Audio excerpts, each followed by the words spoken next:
Bienvenue dans cette nouvelle vidéo de Lexical Info. Divorce ICE et CEDEAO, que faire? N'oubliez pas de vous abonner juste en bas de cette vidéo. 3 pays du Sahel, Mali, Burkina Faso et Niger, ont quitté de tout droit la CEDEAO. C'est un coup dur qui réveille même les pères fondateurs de la CEDEAO de leur retraite et les morts bougent les doigts. Le GAL Yakubu Gowon propose un retour à la grande famille de la CEDEAO sans même se demander qu'est-ce qui a divisé la famille. Le reliquat des pays encore membres du moribond regroupement se bat pour ramener les 3 membres dont le départ risque d'entraîner un suicide collectif. Ces 3 membres refusent de ravaler leur crachat et pour des raisons bien fondées. Mais si la lutte panafricaine dans laquelle ces 3 pays ont une grande avance doit accoucher d'un émiettement du continent, cette lutte aura débouché sur 3 États alliés libres. C'est l'histoire qui recommence, les peuples en voudront à ces pays d'être passés à côté des objectifs d'un continent. Notre continent ne peut être fort sans panafricanisme, sans unité. Le nationalisme a déjà fait ses preuves.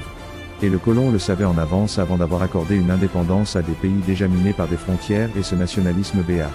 Finalement, l'indépendance n'aura servi à rien si ce n'est d'empirer la situation d'asservissement du continent.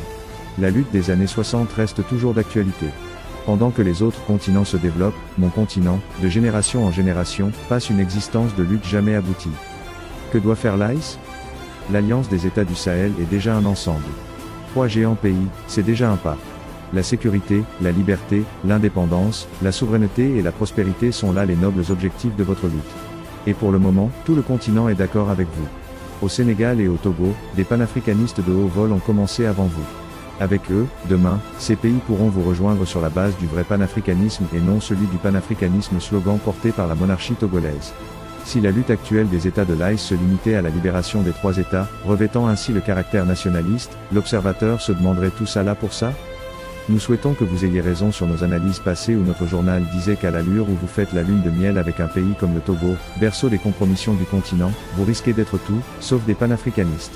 Ce n'est pas à vous d'abandonner les acquis tangibles de votre lutte pour rejoindre des pays où les dirigeants entretiennent encore avec l'ennemi des accords perpétuant la colonisation et l'impérialisme qui minent l'éclosion du continent.